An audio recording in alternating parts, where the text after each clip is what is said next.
when the cage isn't in there. 4 pieces with the cage.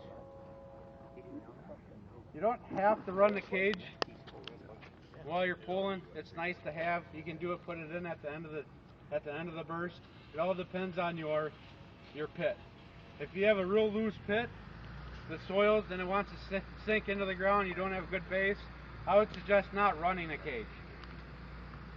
Basically, if you put a cage out there, now your strong arm's a lot longer, and it's going to force it into the ground a lot more. Yeah. It's going to be harder to block up.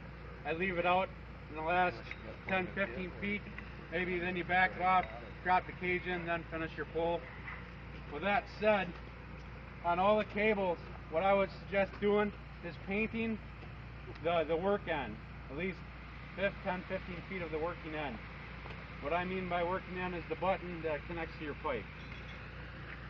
Yes, it's going to rub off, but it's going to give you some chance to see a little bit of paint coming up so you don't pull your head right into the back of your machine. Because if you pull it into the back of the machine, it's going to suck up there.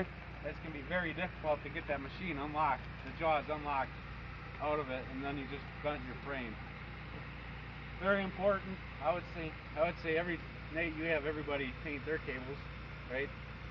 Cameron, is that how you do yours? Yeah. So it's very important to do that. Either paint or a piece of tape or something. Some sort of a marker. How far from 4 or 5, 10 feet. All it is an indicator when you're sitting there, because when you're out there on that job site, you're going to have customers talking to you. Believe it or not, you're going to have a lot of the homeowners come up and they're talking to you. And a lot of times I'll let the homeowner actually stroke it a couple times. He's taking pictures and everything else. Thing is, if you get caught up, and a lot of these guys will put extra pipe on the end of it. It's only a 50-foot run, but you got 60 foot. Next thing you know, you're looking at the back of that pipe, and you've already pulled your head in there. And once that happens, you're screwed. I mean, you got to cut the cable, or that's pretty much it. You got to cut the cable to get it out. Let's show them precisely why this happened. This is when you're not running the cage. Right. Well, it's happened with the cage. Yeah. It doesn't matter what you're. What are you doing? Sorry. I was thinking there was something new going on I guess I got to do a training with my sales guys here. Sorry. Let's write this down and Nate's involved.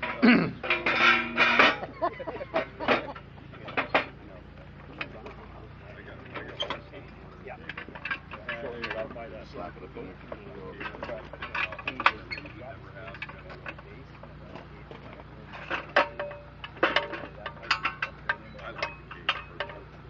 I run it with the cage all the time. I do too.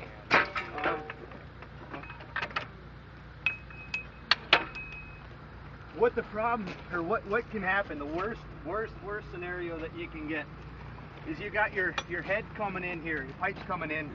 It's hard to see. You got pipe being pushed into the cage with you. So you got dirt, you got muck, because that head's working like a squeegee. That all the shit that's in that line is coming into your pit. It's a mess. So you have a guy down here with a little sharpshooter or something, cleaning it off, making sure you can see his head come in here. If he doesn't, if you don't, what happens as soon as this head touches this face of this machine and you let go with this top jaw, this bottom jaw, you've got tension on that cable between this bottom jaw, around the shiv, right to the head. There's no way to get the tension off of this bottom jaw except by pulling up on it, which this has enough tonnage to cave in the front of your machine. And you have to do that to get that tonnage off of there. So what I always instruct people to do is when you're pulling, you start seeing that paint coming in. You know your head's getting close. As soon as you see that head peeking into your cage here, you stop, you get down there, you take out your bottom jaw, you finish the job without that bottom jaw. That way, even by some freak accident, you do bump that head into the machine, there's no tension on the bottom jaw. You finish. Does everyone understand that? Because that's usually the hardest concept to understand, and that's hard for me to explain too unless you're out there looking at it. That your top jaw is doing the pulling, your bottom jaw is actually holding the bungee. So if you pulled up there, your top jaw. Say you want to run that short cable through there, you can show them. Okay. Yeah.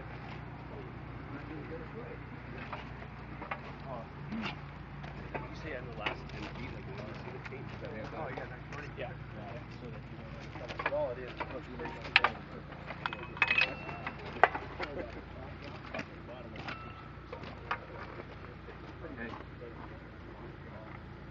Thank you, Kevin.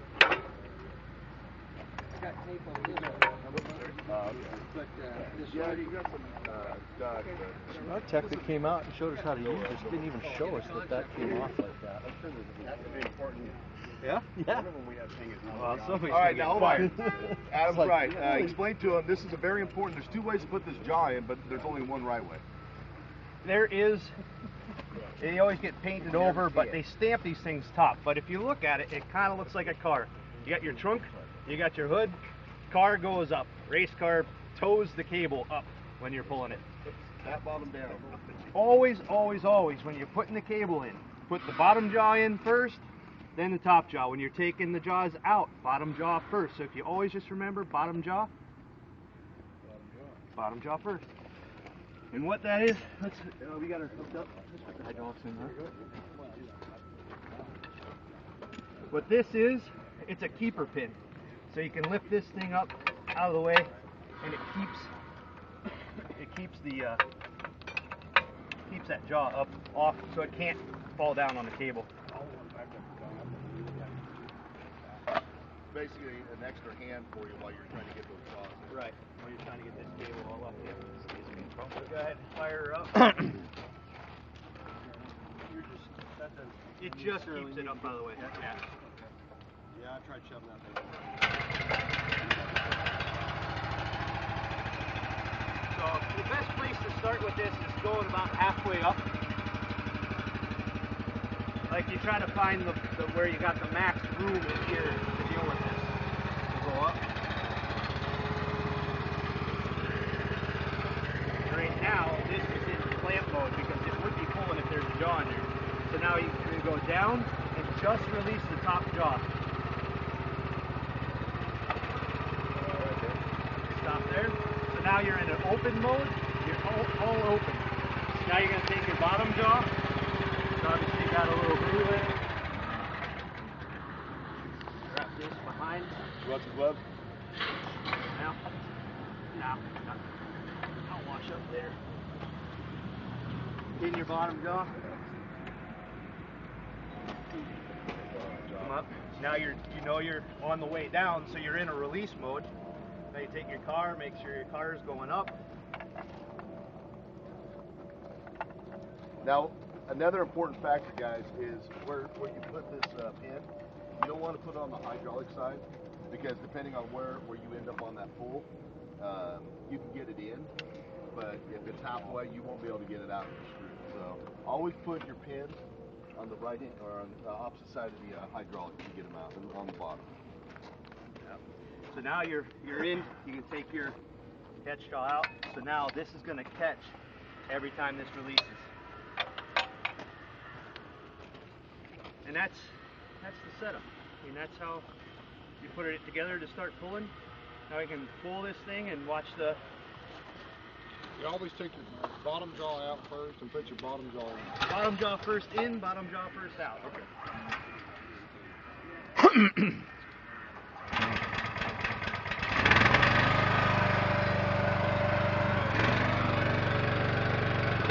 Go real slow, will you? This is key feature on our machine is this positive grip and release. So when he builds up pressure, now he's building up, it grips that cable before it engages.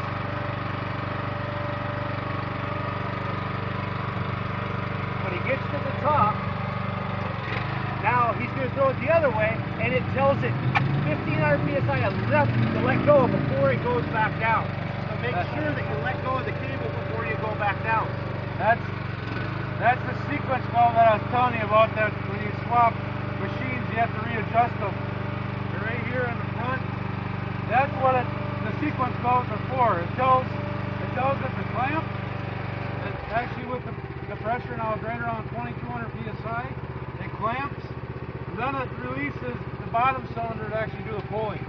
So it always sees the about 2200 psi on the cylinder. And when you get to the top, the other sequence valve, actually it's 2600 psi, and it opens up, then it allows it to stroke down. If they're not adjusted properly, this thing could actually pull, then clamp. Or it'll start to slowly close as it's pulling, and it'll shred your cable. So that's why it's important to know what your machine's running. But hopefully, like I said, early of next year, all that'll be non-conclusive. Most of the time with won't the matter. Gen 2s, if you go to an external power source, you don't really have to adjust it. It's more on the lightning. These are pretty much adjusted. Every machine that comes from the factory is adjusted with the PP13. They're tested and operated with the PP13, so they're going to come to run with the PP13. So if it goes on a backhoe, a good rule of thumb is what any backhoe, anything like that, is you take your jam nuts, loosen them up, you screw the sequence valve in all the way until it stops, clockwise until it stops, back it off, counterclockwise a half a turn. For the most part, that's going to get you set right where it needs to be for a Mini X. Some are smaller, you may have to back it out. If you go in too far, the machine's just not going to work. Basically it's a needle valve. It's going to plug the flow. So if it doesn't have enough pressure, some auxiliary power supplies are 2600 psi. They're not 3000 psi auxiliaries. These are going to be right on that line, so then you just got to back them off. I would go half turn each time and test it until it starts to work. You want the top cylinder, Both of them. the top cylinder needs to move before your bottom cylinder. You always set them both the same? No, release is a little The higher. release you want a little bit more because you have the extra friction of the tension of the cable and actually the jaw. So you want it a little bit more than what it clamped at. That positive release is more of a selling feature than the positive grip. Right. Because if this doesn't release and it goes down, you kink the cable between the top jaw and the bottom jaw. So you've got to make sure you're letting go. That's why the trick systems have so much problems. They use rubber bands to try to release, to pop those carrots back off of the wedges that are on there. Everybody see this little, I call it a shepherd's hook? That's another big thing to be sure that this cable is in this when you're pulling. When you're pulling, you got all this cable going all over the place. It can get wrapped up, it gets popped out, there's side tension on it. If you got side load on it one way or the other and this comes out of there, now you're gonna snag your teeth on the jaws when you're going back down. Then you kink your cable. You got a kink cable, you're gonna be motherfucking this thing up and down. Because It's not good. It's can't slide Chinese through there. fingers it jacks it up pretty bad. So that's, real important that this is here. I've seen even guys weld tubes on, small tubes, so they can get the stud through. Just a suggestion, if there was a lifting eye instead of that, it would probably have a longer life expectancy because people grab that thinking The lifting eye is right here. I know, but I'm just saying, they think that that's it. They grab this? Yeah, I've seen it too. Oh yeah. It sticks out. eye. Yeah. It's a hook. out and looks like a lifting eye. Really? Put a sticker on it. I've never don't live long. Don't lift. Dude, not on We the do have other stickers with an on. X through it. Yeah. Yeah, a little decal or something. We'll make it heavier so it's more powerful. And then at the end of the pool, How fucking brain dead do you have? let's show them that this, when it comes to like up against TT, this is the biggest thing. They cannot do this. You're not looking for an eye.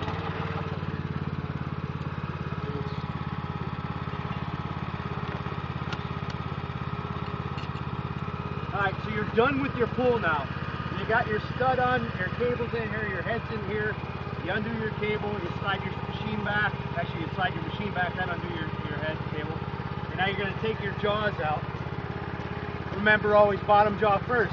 So I'm going to tell my guy, and I usually come over here and just grab this thing. I just put a little pressure on it, and I say, go up. Don't stop the machine. Hit the throttle and go.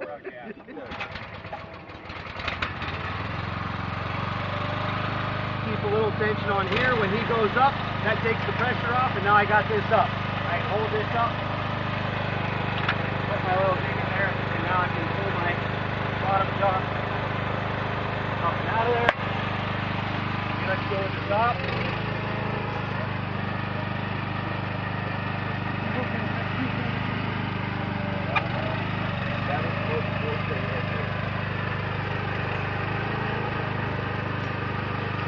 Now, pulling this through here, we've got a little. Well, sometimes we can pull this down. That'll actually fit all the way through. Yeah. Yeah, you got to pull it back a little bit. You got to Tip it back a little bit, but now you can pull this stud through the machine and out Just watch your nuts. out the top. You're saying TT can't do that? TT cannot do that. They have to unthread. If this 150-foot cable has just been through a pile of shit and everything, they have to pull everything back through the machine. Which, if you're indoors, it's a bad deal. Yeah, I mean it's bad. I've done these things inside prisons and hospitals, and the less you have to handle that cable, the better on the job the guys. Yeah. If you're getting up close and you hadn't run a full stroke, do you have to run a full No, you do not have to. You can short stroke it, stop. Yep. Yeah, you can baby it as much as you want. You can pull an inch at a time if you want. Not yet. What I was gonna say is we're getting out of here. We gotta swamp over. Run across the jaws. How do they know what's a good jaw, what's a bad jaw? Anybody know that we have made a few adjustments to jaws, and this is something everybody needs to be a little cautious of. On both the Lightning and the Gen 2, we call this a jaw, a shoe. That's what we call it, the shoe. This is interchangeable between the Lightning and the Gen 2. This is the full jaw. On a Gen 2, it takes two of these. As this catch jaw that catches the cable, that's another jaw. That's another shoe. On the Lightning, it's a different one. It's a taper jaw on that. Since the PB30's come about, we've gone through about 19 different jaw styles. This is one of the latest jaws, but since this one, we have updated it one more time. And this just come out 4 months ago. Okay. This is a carbided jaw. It's a good jaw. Works really well. But once you get under higher tonnages pull, it starts to dimple the cable. So since then, we've actually gone to more of a straight thread style. It's almost like a buttress thread, a tap style jaw. It's been under many tests. I think Cameron, you've got a few of them. You haven't had any issues since then. Since we switched, no. Let me know on this so I can we'll get some new jaws to you. That's only if you had the carbided jaws. Carbided jaws. Round carbide. Yeah, this is a little bit cleaner. I'd be able to. Yeah, there's 4 buttons in them. Okay. So if we have those now in our stock, we should get rid of them? Is that what you're saying? I'll replace them. Let me know what you have, and I'll replace them. I'll swap them out. Return for a no restock charge. He's got some right here. Yeah, and this is here, Ryan. Well, the taper jaw. This is the version before This style. Before that style. Yeah. Let me clean that one up for you real quick. These are the carbide buttons. We ended up installing them into the taper jaw. The taper jaws on the Lightnings that look like this, we still have carbides in them. So don't be asking for the taper jaw because you're still going to get the same one. The carbide we found actually really helps with the taper jaw initiating grip. So this is an older jaw or newer That's jaw? the style before this one. Okay. But this jaw has these carbides in them. But if you guys have one, just let me know. Okay. All right, that's